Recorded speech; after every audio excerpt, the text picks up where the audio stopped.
அஸ்ஸலாமு அலைக்கும் வரஹ்மத்துல்லாஹி வபரகாத்துஹு. தமிழ்நாடு தௌஹீத் ஜமாத் சார்பாக பல்வேறு மார்க்க சமுதாய பணிகளை தொடர்ச்சியாக நாம் செய்து வருகின்றோம். பல்வேறு காலகட்டங்களில் சூழ்நிலைகளை அறிந்து ஒவ்வொரு காலகட்டங்களிலும் பல செயல் திட்டங்களை தமிழகத்திலே நடைமுறைப்படுத்தி வருகின்றோம். அந்த அடிப்படையிலே கடந்த காலங்களில் பல்வேறு மாநாடுகளை நாம் நடத்தியிருக்கின்றோம். சிர்கொழிப்பு மாநாடு, திருக்குரான் மாநாடு, பிதத் ஒழிப்பு மாநாடு, சமுதாய பாதுகாப்பு மாநாடு, இடஒதுக்கீடு விழிப்புணர்வு மாநாடு என்று பல்வேறு மாநாடுகளை நாம் நடத்தி இருக்கின்றோம். பல்வேறு செயல் திட்டங்களையும் கூட சமூகத்தில் நடைமுறைப்படுத்தி இலக்கை நோக்கி இளைஞனேவா, தீவிரவாதத்திற்கு எதிரான தீவிர பிரச்சாரம் என்ற பல்வேறு செயல் திட்டங்கள் நடைமுறைப்படுத்தப்பட்டிருக்கிறது. அதன் தொடர்ச்சியாக தற்போது அண்ணல் நபியே அழகிய முன்மாதிரி என்ற 10 மாத செயல் திட்டத்தை சமூகத்தில் உள்ள சில நடைமுறைகளை கருத்தில் கொண்டு இந்த பிரச்சாரம் கையில் எடுக்கப்பட்டிருக்கிறது. அதிலே வருகின்ற மே மாதம் இறைத்தூதரின் இறுதி பேருரை என்ற தலைப்பின் கீழே நாங்கள் பிரச்சாரம் செய்ய இருக்கின்றோம். அந்த பிரச்சாரம் குறித்து மாநில நிர்வாகியுடைய கலந்துரையாடல் நிகழ்ச்சி, இதிலே மாநில பொருளாளர் காஞ்சி இப்ராஹிம் அவர்களும் மாநில துணை பொதுச் செயலாளர் ஏகே அப்துரஹீம் அவர்களும் கலந்திருக்கின்றார்கள். இது குறித்த மேலதிக கலந்துரையாடலை இப்பொழுது நிகழ்த்தலாம். வாங்க, சொல்லுங்க, என்ன செயல் திட்டம், மே மாதம் என்ன செய்யணும்னு மக்களுக்கு சொல்லியிருக்கீங்க? அதாவது இறுதி தூதரின் இறுதி பேருரை அப்படிங்கிற ஒரு செயல் திட்டத்தை நாம் இந்த மாதம் செயல்படுத்த இருக்கிறோம். அதில் குறிப்பாக அல்லாஹுடைய தூதர் அந்த இறுதி பேருரையில் என்னவெல்லாம் சொன்னாங்களோ அது ஒட்டுமொத்த இஸ்லாத்தையும் சாறு புழிந்து இதுதான் இஸ்லாம். அந்த இறுதி பேருரையை ஒரு மனுஷன் கேட்டாலே இஸ்லாம்னா என்னங்கிறத ஓரளவுக்கு விளங்கி கொள்ள முடியும். அப்படி முக்கியமான அனைத்து விபரங்களையும் தொட்டு அல்லாஹ்வுடைய தூதர் பேசியிருப்பாங்க. அப்போ இந்த விஷயத்தை நாம் மக்கள் மன்றத்தில் கொண்டு போய் சேர்ப்பது என்பது இந்த காலத்துக்கு மிக பொருத்தமானதாக இருக்கும். அப்படிங்கிற அடிப்படையில் தான் இந்த பிரச்சாரத்தை நம்ம கையில் எடுத்திருக்கிறோம். இது தொடர்பாக பிட் நோட்டீஸ் நம்ம வெளியிட்டிருக்கோம். அந்த மாடல் கூட உங்கள்கிட்ட இருக்கும்னு நினைக்கிறேன். அந்த பிட் நோட்டீஸ் ஒரு மாவட்டத்திற்கு குறைஞ்சது 10,000, குறைந்தது இப்படி ஒவ்வொரு மாவட்டத்திலும் பட்டி தொட்டி எங்கும் இந்த பிரச்சாரத்தை கொண்டு போகக்கூடிய வகையில் அதில் ஹதீஸ்கள், குரான் வசனங்கள், ஆதாரங்கள்லாம் போட்டு என்ன செய்கிறோம்னாக்கா அந்த பிட் நோட்டீஸை நாம் தயார் பண்ணியிருக்கோம். அதை மக்கள் மத்தியில் கொண்டு போய் சேர்ப்பதற்குண்டான பணிகள் நடந்துகிட்ருக்கு. அதே மாதிரி பார்த்தீங்க அப்படின்னு சொன்னால் டோர் ஸ்டிக்கர்கள், அல்லாஹுடைய தூதர் சொன்ன அந்த வார்த்தைகள் அனைத்தையுமே கோர்த்து எதெல்லாம் ரொம்ப ஹைலைட்டாக இருக்குதோ, கோல்டன் வேர்ட்ஸ்னு சொல்லுவாங்க, அந்த ஹைலைட்டான அந்த கோல்டன் வேர்ட்ஸ் எல்லாம் எடுத்து அதை என்ன செய்கிறோம்னா டோர் ஸ்டிக்கருக்கான ஒரு ஃபார்ம்லெட் நம்ம கொடுக்குறோம். அதை கொண்டு போய் அவங்க வீடு வீடாக அந்த டோர்களை ஒட்டி அதை தொடர்ச்சியாக மக்கள் படிக்கக்கூடிய வகையில் அதை நம்ம ஒரு அஜெண்டாவை கையில் எடுத்து கொண்டு போய்கிட்டு இருக்கிறோம். அதே மாதிரி பார்த்தீங்கன்னு சொன்னால் ஜும்மா தலைப்புகளில் தமிழகம் முழுவதும் இருக்கக்கூடிய தௌஹீத் ஜமாத்துடைய அந்த மர்கஸ்களில் இதை ஒரு தனி தலைப்பாக, இறை தூதரின் இறுதி பேருரை அப்படிங்கிறதையே தனி தலைப்பாக ஜும்மா பயான்களில் பேசணும் அப்படிங்கிறதையும் நம்ம செயல் திட்டமாக வச்சுருக்கோம். இறுதி தூதரின் இறுதி பேருரை என்ற தலைப்பில் ஒரு துண்டு பிரசுரம் தயாராகி இருக்கிறது. அல்லாஹ்வுடைய தூதர் அவர்களுடைய 23 ஆண்டுகால பிரச்சாரங்களை சாறு பிழிந்து தன்னுடைய இறுதி பேருரையிலே சொன்னார்கள். அதனுடைய அனைத்து தொகுப்புகளையும் ஒரு பிரசுரமாக தலைமை சார்பாக தயாரித்து தந்திருக்கின்றார்கள். இதை லட்சக்கணக்கான மக்களுக்கு கொண்டு போய் சேர்ப்பது தான் இந்த மாத பிரச்சாரத்திட முக்கிய இலக்கு என்பதை சொல்லியிருக்கிறாங்க. அடுத்த கட்டமாக மாநில பொருளாளர் காஞ்சி இப்ராஹிம் அவங்க செயல் திட்டத்தை எப்படி கொண்டு போகலான்னு திட்டமிட்டிருக்கீங்க? மாநில பொதுக்குழுவில் இந்த செயல் திட்டம் அறிவிக்கப்பட்டு அதன் பிறகு மாநில செயற்குழு போட்டு இந்த செயல் திட்டத்துடைய வடிவத்தை நம்ம மாவட்டங்களுக்கு எடுத்து சொன்னால் அல்ஹம்துலில்லாஹ் இந்த செயல் திட்டத்துடைய நோக்கம், இது எதற்காக நம்ம இந்த செயல் திட்டத்தை இந்த காலகட்டத்தில் நம்ம எடுத்திருக்கோம் அப்படிங்கிறத விவரித்து அங்கே வெளிப்படுத்தி தெளிவுபடுத்தின பிறகு மாவட்டங்கள் அல்லாஹ்வுடைய அருளால் ரொம்ப ஒரு எழுச்சி பெற்றுட்டாங்க. அனைத்து மாவட்டத்திலையுமே இது குறித்து செயற்குழு, செயல் வீராங்கனைகள் கூட்டம், வீரர்கள் கூட்டம், மாவட்ட பொதுக்குழு, இப்படி கிட்டத்தட்ட நம்ம ஜமாத்தில் 55 மாவட்டங்களாக செயல்பட்டுக்கிட்டு இருக்கோம். அதில் பெரும்பான்மை கிட்டத்தட்ட 50க்கும் மேற்பட்ட மாவட்டங்களில் செயற்குழு, பொதுக்குழு, செயல் வீரர் வீராங்கனைகள் கூட்டம் முடிஞ்சிருச்சு. அப்போ இந்த செயல் திட்டத்துடைய நோக்கத்தை நம்ம தெளிவுபடுத்தினதன் விளைவில் கிளை மாவட்டங்கள் வீரியமாக செயல்படுவதற்கு இருக்கிறாங்க. இப்போ என்ன காரணம், இப்போ இந்த செயல் திட்டத்தை எடுக்கிறதுக்கான காரணம் என்ன அப்படின்னு சொன்னால், இன்றைக்கி பொதுவாக மக்களிடத்தில், அதுவும் இஸ்லாமிய மக்களிடத்தில் அல்லாஹ்வின் தூதரை பற்றியான ஒரு விழிப்புணர்வு என்பது ரொம்ப குறைந்திருக்கு. ஏற்கனவே நம்ம ஜமாத்தில் கிட்டத்தட்ட ஒரு 30 ஆண்டு காலமாக இதைத்தான் தொடர்ந்து பிரச்சாரம் செய்கிறோம். பிரச்சாரம் செய்து அறியாத மக்களுக்கெல்லாம் அறிய செய்துட்டாலும் இன்னைக்கு இருக்கக்கூடிய இந்த வளர்ச்சி, டிஜிட்டல் உலகத்துடைய வளர்ச்சி, வேகமாக காலங்கள் சென்றுட்டு இருக்கக்கூடிய இந்த போக்குல பார்த்தீங்கன்னா, மார்க்க சிந்தனை ரொம்ப வெகுவாக குறைஞ்சிருச்சு. மார்க்க சிந்தனை வெகுவாக குறைஞ்சு, அது இஸ்லாமிய மக்களிடத்துலையும் அது வந்து பெரிய ஒரு மார்க்க சிந்தனை குறைந்த நிலையில் இருக்கும்போது, அவர்களுக்கு அந்த சிந்தனையை ஊட்டணும் அப்படின்றது தான் இதோடைய நம்ம முக்கியமாக முக்கியமான எடுத்து ஒரு நோக்கத்தை வந்து குறிப்பிட்டிருக்கிறாங்க. மார்க்க சிந்தனை இஸ்லாமிய சமுதாய மக்கள் மத்தியில் ரொம்ப குறைவாகி ஆகியிருக்கிறது. ஒரு சமீப காலமாக சமூக வலைதளங்களில் பரவக்கூடிய வீடியோக்கள் அதனுடைய நிதர்சனத்தை நமக்கு எடுத்து காட்டக்கூடியதாகவும் இருக்கிறது.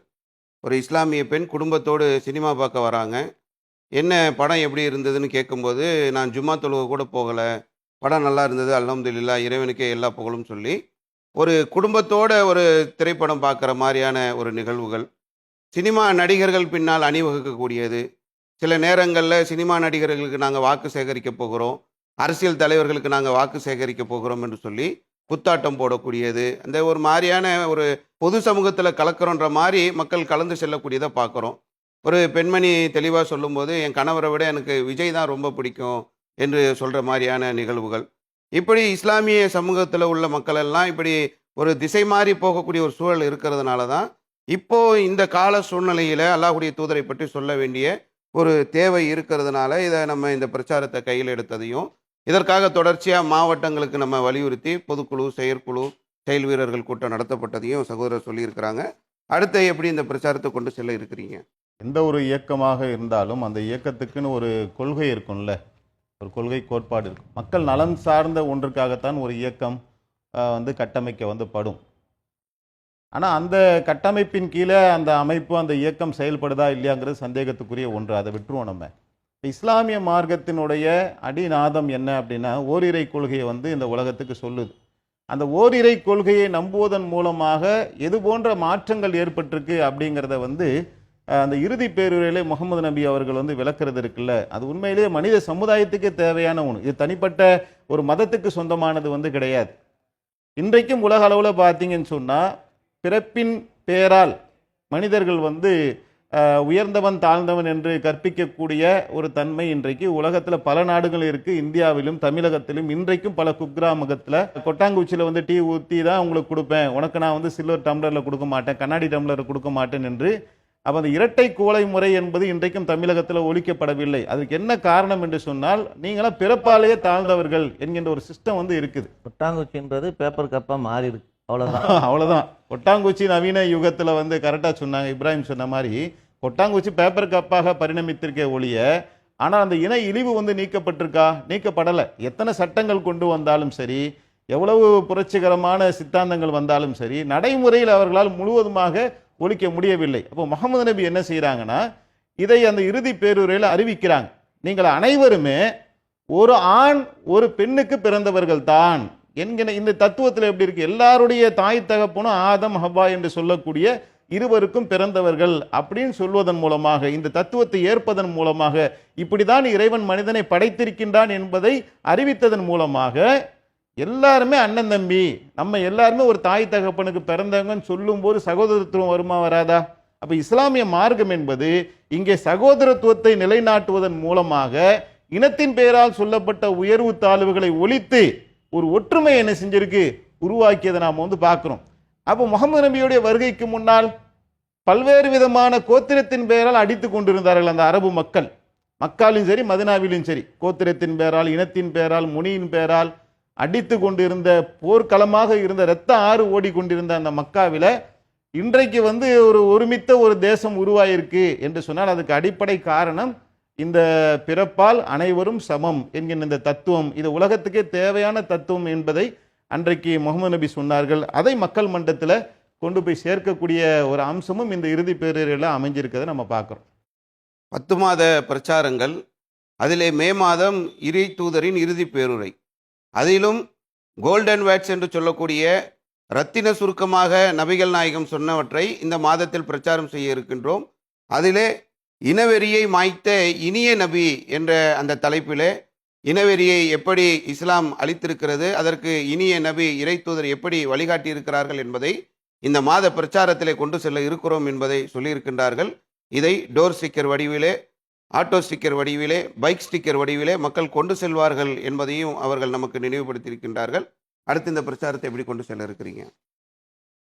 சகோதரர் சொன்ன மாதிரி அல்லாவின் தூதருடைய இறுதி பேருரை இன்றைய காலகட்ட மக்களுக்கு அவசியமான ஒன்றாக இருக்கு என்பதை நாட்டில் நடக்கக்கூடிய நிகழ்வு நம்மளுக்கு படம் பிடித்து காட்டிக்கொண்டே இருக்கு. எந்த அளவுக்குன்னு அல்லாவின் தூதர் இறுதி பேருரையில் சொன்னாங்க, அறியாமை கால பழக்க வழக்கங்கள் என்னுடைய கால் பாதத்திற்கு கீழ் போட்டு மிதிக்கிறேன் அப்படின்னு சொல்லி அல்லாவின் தூதர் அவர்கள் சொன்னாங்க.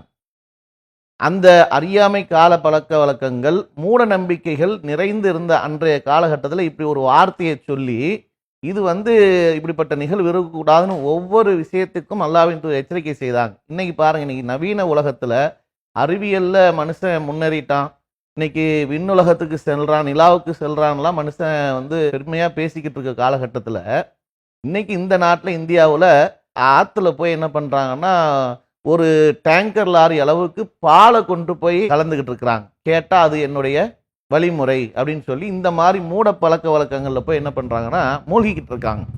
எவ்வளவோ பிள்ளைகள் பால் கிடைக்காம அலைகிறாங்க, எவ்வளவோ மக்கள் பசியும் பட்டினியுமா இருக்கிறாங்க. அவங்களுக்கு இது மாதிரியான அந்த பாலை கொண்டு போய் கொடுத்துருந்தா எவ்வளோ பயனுள்ளதாக இருந்திருக்கும். இந்த மாதிரியான நிகழ்வு இறுதி தூதருடைய அந்த இறுதி பேருரையில் நிகழ்த்தக்கூடிய அந்த வார்த்தை என்பது இன்னைக்கு அவசியம்ன்றதை உணர்த்துது. அப்போ இதுதான் நம்மளுக்கான பிரச்சாரத்தில் நம்ம இன்னும் களத்தில் வீரியமாக செயல்படுத்துவதற்கு இன்னைக்கு நடக்கக்கூடிய நிகழ்வு இருக்கு. அப்போ இதை கிளை மாவட்டங்கள் பிரச்சாரங்களாக, திருமணை கூட்டங்கள், பொதுக்கூட்டங்கள் வாயிலாக எடுத்து செல்ல தயாராக இருக்கிறாங்க. மே மாதம் துவங்கிருச்சு அப்படின்னு சொன்னால் இந்த மாதமே தமிழகம் முழுவதும் பிரச்சாரம் வீரியம் எடுக்கும். இறுதி பேருரையை கொண்டு ஒவ்வொரு இல்லத்திற்கும் ஒவ்வொரு மனிதர்களுக்கும் இந்த பிரச்சாரத்தை கொண்டு போறதுக்கு தயாராக இருக்கிறாங்க. மூட நம்பிக்கைகளை நபிகள் நாயகம் தன்னுடைய காலில் போட்டு மிதித்தார்கள். அது இப்பொழுது தேவையாகவும் இருக்கிறது என்பதை நினைவுபடுத்தி இந்த பிரச்சாரத்தை மே மாதம் வீரியப்படுத்த இருக்கிறோம் என்பதை சொல்கிறாங்க. பில்லி சூனியம், பேய் பிசாசு போன்ற எத்தனையோ மூட நம்பிக்கைகள் இன்று சமூகத்திலே மலிந்து கிடக்கிறது. இந்த மூட நம்பிக்கைகளுக்கு எதிராக இந்த மே மாத பிரச்சாரம் இருக்கும் என்பதையும் நமக்கு நினைவுபடுத்தியிருக்கிறாங்க. அதனால் இது குறித்தெல்லாம் நிறைய விழிப்புணர்வுகள் ஏற்படுத்த வேண்டிய நிலை சமூகத்தில் இருக்கிறது. மழை வர வேண்டும் என்பதற்காக கழுதைக்கும் திருமணம் செய்து வைக்கக்கூடியது, சில சடங்குகளிலே நாய்க்கும் திருமணம் செய்து வைக்கக்கூடியதெல்லாம் நடக்கக்கூடிய ஒரு சூழ்நிலை இன்று சமூகத்தில் இருக்கிறது. இஸ்லாமிய நம்பிக்கையில் உள்ளவர்கள் கூட பேய் பிசாசு, பில்லி சூனியம், இது போன்ற ஜோசியம் போன்ற நம்பிக்கைகள் இருக்கிறார்கள்.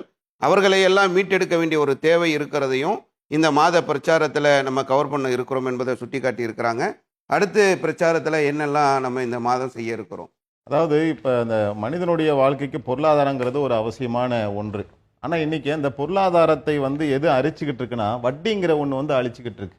தனி மனிதனை நீங்கள் எடுத்துக்கொண்டாலும் சரி, ஒரு அரசை எடுத்துக்கொண்டாலும் சரி, அமெரிக்கா போன்ற வல்லரசுகளை எடுத்துக்கொண்டாலும் சரி, ஒட்டுமொத்த உலகத்தையும் ஒரு குறிப்பிட்ட சாரார் வட்டி என்கின்ற பேரால் கபலீகரம் செய்யக்கூடிய காட்சியை நம்ம பார்க்குறோம். நீங்கள் ஒன்றும் இல்லை, கோயம்பேடு மார்க்கெட்டுக்கு போங்களேன். அங்கே போனீங்கன்னா சாதாரணமாக ஒருத்தங்க ஒரு காய்கறி விற்பாங்க, ஒரு நாளைக்கு ஒரு 5000 ரூபா வியாபாரம் பண்ணுவாங்க. ஆனால் அந்த 5000 ரூபா பணத்துக்கு முதலீடு இல்லாமல் 5000 ரூபா வட்டிக்கு வாங்குவாங்க. அந்த மீட்டர் வட்டிக்கு 1000 ரூபா வட்டி கட்டுவாங்க. அவங்க காலையில் போய் 3 மணிக்கு கோயம்பேடில் இறங்கி வியாபாரம் பண்ணி 10 மணி வரைக்கும் சம்பாதிச்ச அந்த 1000 ரூபாயில் அது வட்டி கட்டுவதற்கு தான் அவங்களுக்கு அந்த பொருளாதாரம் முடியுதே ஒழிய அவங்களாம் அந்த வட்டியை விட்டு மீள முடியல. அப்போ சாமானிய மனிதர்களிலிருந்து இன்றைக்கு ஒரு அரசாங்கம் வரையில் இன்னைக்கு நாம் கல்விக்கு செலவழிக்கிறதை விட, இராணுவத்துக்கு செலவழிப்பதை விட, மருத்துவத்துக்கு செலவழிப்பதை விட இந்திய அரசாங்கம் வட்டி கட்டுவதற்கு தான் அதிகமான பொருளாதாரத்தை செலவழிச்சுக்கிட்டு இருக்கு. அப்போ முகமது நபி தன்னுடைய இறுதி பேருரையில் இதை குறிப்பிடுறாங்க. வட்டியை, அறியாம கால வட்டியை நான் தடை செய்கின்றேன் அப்படின்னு சொல்லிட்டு, என்னுடைய பெரிய தந்தை வாங்கியிருக்கக்கூடிய அந்த வட்டியை நான் என்ன செய்கிறேன், என்னுடைய சார்பாக நான் தள்ளுபடி செய்து விட்டேன் என்று வட்டியை அவங்க மக்களுக்கு தடை செய்தது மட்டும் இல்லாமல் தன்னுடைய குடும்பத்திலிருந்து அதை ஆரம்பித்து முகமது நபி அவர்கள் நடைமுறைப்படுத்தியும் காட்டினார்கள். இதனால் ஏற்பட்ட விளைவு என்னன்னு சொன்னால் அதைத்தான் நம்ம பார்க்குறோம். இப்போ வட்டியை ஒழிச்சிட்டாக்கா உடனே பொருளாதாரம்லாம் தடுமாறிடும், அப்படி இல்லை. ஒரு தன்னிறைவான ஒரு பொருளாதாரத்தை முகமது நபி அவர்கள் உருவாக்கினார்கள். ஜகாத் அப்படிங்கிற சிஸ்டத்தை அறிமுகப்படுத்துவதன் மூலமாக என்னுடைய குடிமகன் அவர் கடனை விட்டுட்டு போனாருன்னு சொன்னால் அவருடைய கடனை அரசாங்கம் ஏற்றுக்கும், ஆனால் அவர் செல்வத்தை விட்டுட்டு போனால் அது குடும்பத்தாருக்கு தான் அது உரியது என்று அறிவிச்சாங்க. நான் கேட்குறேன், இந்த ஒரு அறிவிப்பை இன்றைய உலகத்தில் எந்த ஒரு வல்லரசு நாடு என்று சொல்லக்கூடியவர்களும் அறிவிச்சாங்கன்னா அடுத்த நிமிஷமே அது போண்டி ஆயிரும். ஆனால் இன்னைக்கு இருக்கக்கூடிய நாடுகள் என்ன செய்கிறாங்கன்னா, குடிமக்கள் தலையில் வந்து கடனை ஒரு குழந்தை இப்போ இந்தியாவில் பிறந்தா 2 லட்ச ரூபா கடன்காரனா வந்து பிறக்குது. ஆனால் முகமது நபி அவர்கள் என்ன செஞ்சாங்க, இந்த வட்டியை ஒழித்ததன் மூலமாக, ஜக்காத்து சிஸ்டத்தை கொண்டு வந்ததன் மூலமாக அது தன்னிறைவடைந்த ஒரு பொருளாதாரத்தை முகமது நபி அவர்கள் உருவாக்கினார்கள். இதையும் இந்த இறுதி பேரில் சொல்லியிருக்கிறாங்க. வட்டியின் கொடுமையினால் நம்ம பார்க்குறோம், கலெக்டர் அலுவலகத்தில் மண்ணெண்ணெயை ஊற்றி கொண்டு குடும்பத்தோடு என்ன செய்கிறாங்க, கொளுத்தி கொள்ளக்கூடிய காட்சி பார்க்குறோம். இப்போ சமீப நாட்களில் ஒரு மாதத்துக்கு முன்னால் குடும்பத்தோடு என்ன செய்கிறாங்கன்னா, ஒரு இஸ்லாமிய குடும்பம் தான், அவங்க தன்னுடைய சொத்துக்கள் எல்லாம் விட்டுட்டு கார் விற்று அப்பவும் கடன் அடையாமல் காரில் போய் காரோடைய தீப்பற்றி அந்த குடும்பம் என்ன செய்து எரிந்து வந்து தற்கொலை செய்து கொண்ட காட்சியை வந்து பார்க்குறோம். அப்போ வட்டி ஒரு மனிதன் வாங்குவான் என்று சொன்னால் இறுதியில் அவன் நிலைமை வந்து ரொம்ப மோசமாக பாதிக்கப்படும் அப்படிங்கிற நிலை இன்றைக்கு இருக்குது. பிற சமுதாயத்திலும் இருக்குது, இஸ்லாமிய சமுதாயத்திலும் இன்னும் அது ஒழிக்கப்பட வேண்டி இருக்குது. அப்படிங்கிற காரணத்தினால இந்த ஒரு செயல் திட்டத்தையும் இந்த இறுதி பேருரையை மையமாக வைத்து நாம் மக்கள் மன்றத்தில் கொண்டு செல்ல இருக்கின்றோம். 10 மாத கால பிரச்சாரம், அதிலே மே மாதத்தில் ஒரு உரையை மட்டுமே எடுத்து நபிகள் நாயகம் அவங்களுடைய வாழ்நாளிலே இறுதியாக பேசிய அந்த உரையில் உள்ளதை மட்டும் 1 மாத காலங்கள் பிரச்சாரம் செய்யக்கூடிய அளவுக்கான தகவல்கள் அதில் பொதிந்து கிடக்கக்கூடியதை நாம் பார்க்கிறோம். எல்லா விஷயங்களும் ஆரம்பத்திலேருந்து சொல்லிக்கிட்டே வராங்க. இணை வைத்தல், கடவுள் கொள்கையை பற்றி பேசினார்கள், இனவெறியை ஒழித்த அந்த சிஸ்டத்தை பற்றி பேசினாங்க, மூட நம்பிக்கையை பற்றி பேசினாங்க, சமூக பொருளாதாரம் குறித்து, வட்டியை ஒழித்ததை குறித்தும் அந்த உரையிலே பேசப்பட்டிருக்கிறது. அதையும் இந்த மாத செயல் திட்டத்திலே நாங்கள் நடைமுறைப்படுத்த இருக்கிறோம் என்பதை நினைவுபடுத்தி இருக்கின்றார்கள். அடுத்து என்னென்ன செய்ய இருக்கிறீங்க இந்த மாதம்? இன்றைய காலகட்டத்துடைய அவசியம்தான் நம்மளுக்கு முன்னெடுத்து செல்றது அப்படிங்கிறதும், அல்லாஹ்வுடைய தூதருடைய அந்த இறுதி பேருரை மிக பிராடான ஒரு விசாலமானது. அது அனைத்து தரப்பட்ட மக்களுக்கும் சொல்லக்கூடிய செய்தியாக இருக்குது. அதில் பார்த்தீங்கன்னா, இன்னைக்கு அல்லாஹ்வின் தூதர் தனது இறுதி பேருரையில் சொன்னாங்க, ஒருத்தருடைய உயிர் புனிதமானது, ஒருத்தருடைய பொருளாதாரம் புனிதமானது, ஒருத்தருடைய மானம் புனிதமானது. உயிர் புனிதமானதுன்னா அநியாயமாக கொலை செய்யக்கூடாது. ஒருத்தருடைய பொருளாதாரம் புனிதமானது என்றால் அபகரிக்கக்கூடாது. ஒருத்தருடைய மானம் புனிதமானதுன்னு சொன்னால் அவர் குறித்து குறை சொல்வது, புறம் பேசுவது, இது தவிர்க்கப்படணும்னு அல்லாஹ்வின் தூதரவங்க உபதேசிச்சிருக்கிறாங்க. இதில் நீங்கள் எடுத்து பாருங்கள், இந்த மானம் குறித்து இன்னைக்கு மக்களிடத்தில் இருக்கக்கூடிய அந்த செயல்பாடுகளை எடுத்து பாருங்கள். ஒருத்தரை பற்றி குறை சொல்லிட்டா போதும், அவங்கள பற்றியான குறைகளை தோண்டி துருவி வெளிப்படுத்தணும்னு வெறித்தனமாக என்ன பண்ணுறாங்கன்னா செயல்படுறாங்க. அது சமூக ஊடகங்களில் இன்னைக்கு அதை பற்றி வரக்கூடிய செய்திகள்லாம் அதில் உண்மைத்தன்மை இருக்கா இல்லையா அது குறித்துலாம் ஆய்வு பண்ணுறதே கிடையாது. வந்துட்டா நான் தான் முதல்ல அதை வந்து ஷேர் செய்தவனாக, செய்தியை கொண்டு வந்தவனாக இருக்கணும் என்று அதை என்ன பண்ணுறாங்கன்னா இப்படி வந்து செய்தியில் கொண்டு போகிறாங்க. அப்போ அதன் மூலமாக யாரோ ஒருத்தர் குறித்து ஒருத்தரை திருடிட்டான்றாங்க, ஒருத்தரை பற்றி ஒரு செய்தியை வந்து போடுறாங்க, அவன் அப்படி பேசிட்டான் இப்படி பேசிட்டான் அப்படின்னா அது உண்மையா அது பொய்யா ஆய்வு செய்வதெல்லாம் இல்லை இன்னைக்கு. அப்போ அடுத்தவருடைய மானத்தை பற்றி கவலைப்படாமல் இன்னைக்கு என்ன பண்ணுறாங்கன்னா, சர்வ சாதாரணமாக டிஜிட்டல் உலகத்தில் வாட்ஸ்அப்பில், ஃபேஸ்புக்கில், இன்ஸ்டாகிராமில் பதிவு செஞ்சுட்டு போய்கிட்டே இருக்கிறாங்க. ஆனால் அதனுடைய உண்மைத்தன்மை பின்னாடி ஆய்வு செய்து பார்த்தா அது பொய்யா இருக்குது. அப்போ சொன்ன தகவல், அப்போ அது மூலமாக ஒருத்தருடைய மானம் அங்கே வந்து இழிவுபடுத்தப்படுதா இல்லையா? அப்போ அதை அல்லாஹ்வின் தூதர் அழகா சிம்பிளாக சொல்லிட்டாங்க. ரத்தின சுருக்கமாக அந்த இறுதி பேர் தன்னுடைய 23 ஆண்டுகால பிரச்சாரத்துடைய வடிவத்தை ஒரு சிம்பிளாக சொல்லி மக்களுக்கு உபதேசிச்சுட்டு போனாங்க. அப்படின்றதுக்கு இது ஒரு மிகப்பெரிய ஒரு அத்தாட்சியாக இருக்குது. ஒருத்தருடைய மானம் புனிதமானது, அவ்வளோதான். அவனை பற்றி நீ குறை சொல்லக்கூடாது. அதுக்கு வந்து ஒரு சின்ன வழிமுறையும் சேர்த்து சொல்கிறாங்க. எப்படின்னா, பழி உணர்ச்சியை நீங்கள் என்ன செய்யுங்கனாக்கா வராமல் இருக்கணும்னா மன்னிப்பை கை கொள்ளுங்கன்றதும் ஒரு அழகான ஒரு வழிமுறையாக அந்த உரையில் சேர்த்து சொல்கிறத பார்க்குறோம். இது இஸ்லாமியர்களுக்கு மட்டும் இல்லை, எல்லாருக்குமே தேவைப்படுது. இன்னைக்கு அரசியல் கட்சியில் உள்ளவர்களுக்கு தேவைப்படுது, ஆட்சியாளர்களுக்கு தேவைப்படுது, அதிகாரிகளுக்கு தேவைப்படுது, சாதாரண அடிமட்ட மக்களுக்கு தேவைப்படுது. இதைத்தான் வந்து நம்ம ஆரம்பத்திலேயே சகோதரர் சொன்னார். இது வந்து ஏதோ ஒரு இஸ்லாமியர்களுக்கு உண்டான உரை கிடையாது. இறுதி பேருரைன்றது உலக மக்களுக்கான உரை, உலகத்துக்கான அவசியமான வழிகாட்டுதல் ஒவ்வொன்றும் இதில் ஒரு உயிரோட்டமாக இருக்கு. அப்போ இதைத்தான் நம்ம வந்து மக்கள்கிட்ட கொண்டு போய் சேர்க்கறதுக்கு கடமைப்பட்டிருக்கோம் என்பது தான் நம்ம இதில் வந்து பார்க்க முடியுது. இறைத்தூதரின் இறுதி பேருரையில் ஒரு மனிதனுடைய உயிர், உடைமை, மானம் புனிதமானது என்பதை வலியுறுத்தி அவங்க பேசியிருந்தாங்க. அந்த அடிப்படையிலே இன்று மனிதனுடைய உயிர், மானம், உடைமைகள் பாதுகாக்கப்பட வேண்டும், அதை குறித்து பிரச்சாரம் செய்ய இருக்கின்றோம். ஒரு தனி மனிதனுடைய உடைமையாக இருந்தாலும், அவனுடைய உயிராக இருந்தாலும், அவனுடைய மானமாக இருந்தாலும் அது பாதுகாக்கப்பட வேண்டியது என்பதை நபிகள் நாயகம் சொல்லியிருக்கிறாங்க. இது அரசியல் தலைவர்களுக்கும் இது பொருந்தக்கூடியது. அதையும் நாங்கள் பிரச்சாரத்தில் மேற்கொள்ள இருக்கிறோம் என்பதை நினைவுபடுத்துகிறாங்க. குறிப்பாக உத்தரப்பிரதேச அரசு முஸ்லீம்களுடைய வீடுகளை குறிவைத்து இடிக்கக்கூடியது, முஸ்லீம்களுடைய மானத்தில் விளையாடக்கூடியது, முஸ்லீம்களுடைய உயிரில் விளையாடக்கூடிய வடமாநில ஆட்சியாளர்களை எல்லாம் பார்க்கிறோம். அதையெல்லாம் இந்த மே மாத பிரச்சாரத்தில் இறைத்தூதர் சொன்ன அந்த இறுதி பேருரையை மையமாக வைத்து மனித குலத்திற்கு தேவையான அனைத்து வழிகாட்டுதல்களும் அந்த பேருரையில் குறிப்பிடப்பட்டதை நினைவுபடுத்த இருக்கிறோம், அதை பிரச்சாரம் செய்ய இருக்கிறோம் என்பதை நமக்கு சொல்லியிருக்கிறாங்க. அடுத்ததா என்ன பிரச்சாரத்தை மேற்கொள்ள இருக்கிறோம்? இந்த பிரச்சாரத்தில் ஒரு முக்கியமான அம்சம் என்னன்னா, பிரச்சார பணி செய்யணுங்கிறதே இந்த பிரச்சாரத்தினுடைய ஒரு முக்கிய அம்சமாக இருக்குது. ஏன்னா இந்த இறுதி பேருரையினுடைய ஒரு கட்டத்தில் முகமது நபி அவங்க சொல்கிறாங்க, இங்கே வந்தவர்கள் வராதவர்களுக்கு எடுத்து சொல்லுங்க, என்னிடத்திலிருந்து கேட்ட ஒரு செய்தியாக இருந்தாலும் அப்படிங்கிறாங்க. அப்போ எவ்வளவு செய்திகள் நம்ம பார்க்குறோம்ல, இது ஒரு காணொலியில் கூட அந்த இறுதி பேருரையில் சொல்லி முடிக்க முடியாது, அவ்வளோ அம்சங்கள் இந்த இறுதி பேருரையில் இருக்குது. அப்போ மொத்தத்திலையும் உங்களால் சொல்ல முடியலன்னா ஒரு செய்தியை கூட நீங்கள் என்ன செய்யுங்க, வந்தவங்க வராதவங்களுக்கு எடுத்து சொல்லுங்க என்று சொல்வதன் மூலமாக பிரச்சார பணியை செய்வது என்பது அது ஒரு காலகட்டத்தில் எப்படி இஸ்லாமிய சமுதாயத்தில் இருந்துச்சு அப்படின்னு சொன்னால், 7 வருடம் ஓதி இருக்கணும், அவர் குரானை எல்லாம் கரைச்சி குடிச்சிருக்கணும், ஹதீஸ் கலையை பற்றி அறிஞ்சிருக்கணும், அவர் ஒரு பெரிய தலப்பா கட்டி அவர் ஒரு இமாம் இங்கின்ற ஒரு போஸ்டிங்கில் இருந்தால் தான் அவங்க தான் பிரச்சார பணி செய்யணும் அப்படின்றத எழுதப்பட விதியாக வைத்திருந்தார்கள். அப்போ இன்றைக்கு இறைவனுடைய அருளால் இன்னைக்கு மார்க்கத்தை மக்கள் மன்றத்தில் நம்முடைய ஜமாத்தின் வாயிலாக கொண்டு சேர்க்கப்பட்ட பின்னால் அல்லாஹுடைய தூதருடைய இந்த போதனை இன்னைக்கு நடைமுறைக்கு வந்திருக்கு. பிரச்சார பணியினுடைய அடிப்படை என்ன தெரியுமா? உனக்கு மார்க்கத்தை பற்றின ஒரு விஷயம் தெரியுதா?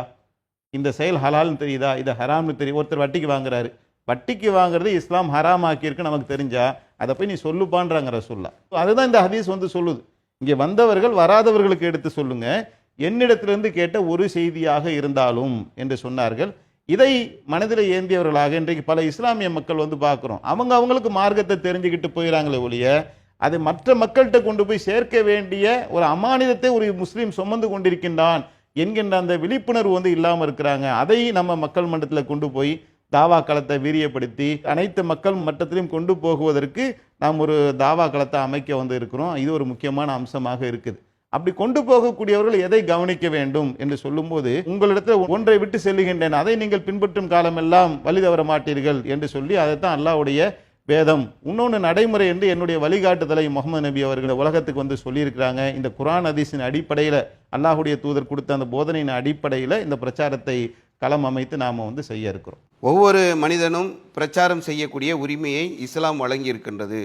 சமூகத்தில் இருக்கக்கூடிய தீமைகளை சுட்டிக்காட்ட வேண்டிய பொறுப்பு ஒவ்வொரு முஸ்லீமுக்கும் இருக்கின்றது.